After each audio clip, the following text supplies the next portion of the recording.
Il y a un peu plus d'un mois de ça, Nike et Travis Scott nous révélaient enfin la collaboration autour de la Air Max One, une paire qui était initialement prévue pour fin 2021, qui finalement avait été mise en suspens puis reportée dû notamment aux accidents tragiques qui avaient eu lieu lors du dernier Astrofest. Fin mai, cette collaboration s'est enfin révélée avec deux coloris pour la Air Max One, la Baroque Brown et la White, ainsi qu'une collection de vêtements, mais on a eu le droit à deux autres paires pour cette collaboration, deux paires qui avaient été teasées quelques mois avant les incidents. Il s'agit de la Air Trainer, et dans une de mes dernières vidéos justement je vous parlais de mon intérêt qui grandissait pour la Air Trainer. C'est une paire à main que j'appréciais de plus en plus et que j'avais très envie de voir, et justement cette collaboration avec Travis Scott m'intéressait au plus haut point. Limite la Air Max One m'intéressait beaucoup moins que la Air Trainer, et évidemment le jour du drop je me suis tapé un L, donc du coup je suis passé sur StockX pour acheter une des deux paires, sachant qu'on a eu deux coloris qui sont sortis, la Rust Pink et la Grey Ace, et au final j'ai pris les deux finalement. Donc le but de cette vidéo ça va être déjà de premièrement vous unboxer les trainers si vous les avez jamais vus, et ensuite je vous dirai ce que je pense de ces paires là, et je vous parlerai plus globalement des collaborations avec Travis Scott, de l'avant, de maintenant et de ce qu'on aura pour la suite. La collaboration entre Nike et Travis Scott se présente enfin avec une nouvelle gamme. La gamme Cactus Corporation se présente d'abord avec une box très simple et très sobre où l'on peut voir apparaître en gros le nom de la gamme. On peut y apercevoir également le nouveau logo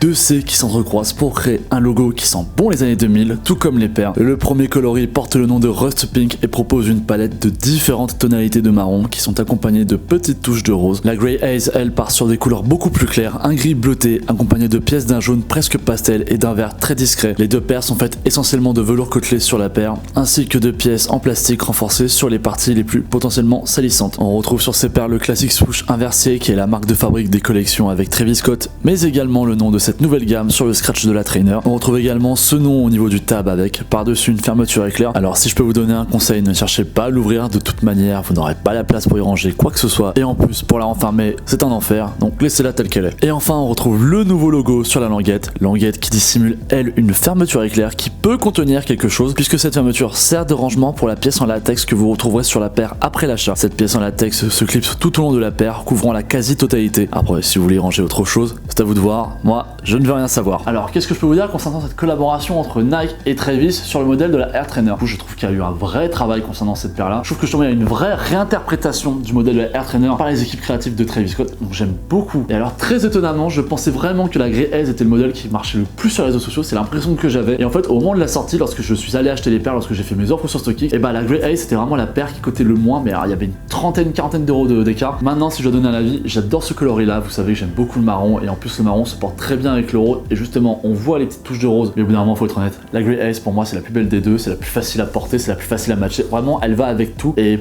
pourtant au début j'aurais pu penser que justement ces petites touches de vert, ces petites touches de jaune allaient un peu m'emmerder, et au final pas du tout. Franchement dans un outfit ça passe tout seul, ça se voit à peine, et je trouve ça super cool franchement qu'ils aient sorti deux paires qui sont les mêmes, voilà, les deux c'est des Air Trainer, et ils auraient pu se dire on va pas s'embêter, on fait exactement les mêmes, juste le code couleur va changer. Et en fait non, il y a quand même 2-3 détails qui font que c'est pas les mêmes paires, et notamment ça va être au niveau du swoosh. On va avoir une pièce de swoosh superposée sur le reste de la paire là pour l'intérieur du pied de la Grey Ace, et à l'intérieur en fait on a juste des coutures qui justement vont nous rappeler le swoosh. Là où à l'inverse de la Rust Pink, on va retrouver justement ce swoosh superposé à l'intérieur du pied, mais à l'extérieur on n'a pas de couture haute. En fait on a je saurais pas vous dire ce que c'est, mais une sorte de plastique mais en fait qui est enfoncé, qui est imprégné sur le velours côtelé. Ce que je veux dire c'est que t'as pas cette impression, t'as pas ce sentiment là que c'est une pièce qui a été apposée en plus, t'as l'impression que ça fait vraiment partie du velours côtelé. Donc je trouve vraiment que c'est un détail qui vaut vraiment le coup, qui est très intéressant. Malheureusement les autres détails qui les diffèrent c'est un peu moins glorieux, c'est-à-dire que je trouve que la Rust Pink est assez mal fini en termes de finition. Il y a des grosses traces de colle présentes un peu partout, c'est assez vulgaire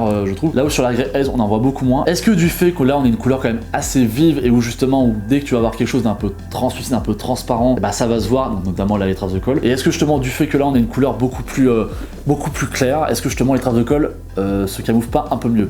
Je me suis fait la réflexion, j'ai quand même bien observé. Alors évidemment, tu vois des traits de colle, mais c'est pas aussi grossier que sur la Rust Pink. Donc c'est ça vraiment, c'est le gros point que je trouve vraiment dommage. Franchement, si je vais donner quand même une note, celle-là, je lui mets un bon 8 sur 10, parce que je trouve vraiment que c'est une très belle paire, le coloris est mortel, j'adore, vraiment, je kiffe ça.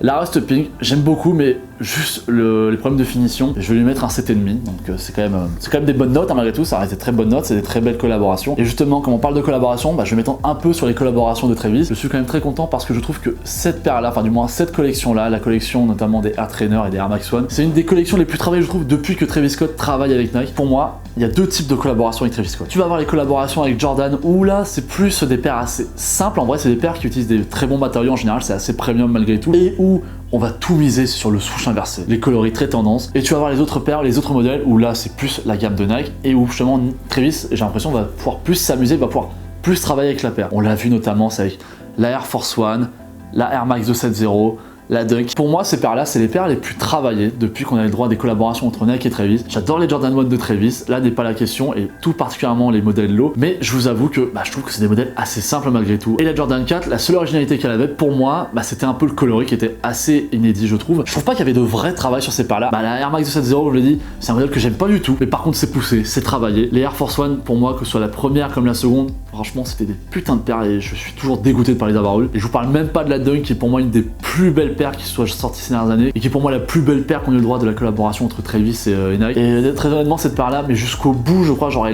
la haine, j'aurais le seum de ne pas avoir réussi à l'avoir parce qu'aujourd'hui, 2000 € au resell, c'est hors de question que je mette cet argent-là pour une Dunk.